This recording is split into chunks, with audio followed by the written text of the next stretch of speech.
I enrolled myself in the University of Louisville. This is my second year, and I finally was able to enroll in the linguistic course because I am minoring in linguistics. I wanted to major, but they don't have a major. So I'm actually going to take all the linguistic courses. And this is to help me with the biblical language to understand the grammar. I don't want to assume I know everything. So basically, I teach the biblical language in the original language of the scriptures. And so I'm sitting here watching the video that the professor has assigned, because linguist isn't a particular language. Linguist is a study of language in general and how languages are put together. It's the scientific study of language. That's what linguistics. And so when I study biblical language, I'm looking into the science of it. And so that's why I'm studying linguistic, the general knowledge of language in general. And so the professor is basically saying that people around the world are learning English for commerce. And so this kind of bothered me when I heard it. I'm like, what? That is true. Of course I knew that. But it didn't dawn on me. Like I didn't really grasp the meaning of it.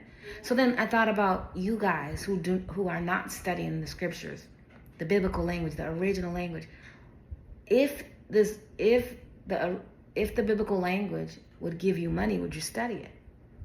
Because for me, it's money. For me, the biblical language, the original language, studying it and learning it is like gold. I feel like I'm chasing after trillions of dollars. Like it's a lot of money to me because it's the word of Yahweh in the purest sense. When Yahweh said to keep his word, to obey his word, it was in the original language. It wasn't in English. It wasn't in a translation. It was in the original language because certain things cannot be translated. And there is a deeper meaning, and there's encoded secrets in the scriptures.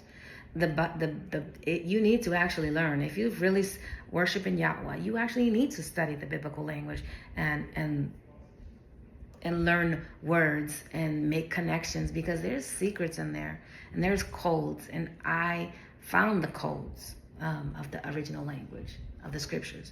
And I see that it was founded in hand signs, which also have symbolic meaning. And so why don't you study the scriptures in the original language? I'm asking you, comment below. If you don't study it, why don't you study it? Because that is the word of Yahweh in the original. And you can't translate perfectly into any language what is in there. And it's a wonderful language. Visit primitivesignlanguage.com to get information that I'm putting out, monikati.com as well. Link will be in the description. Shalom.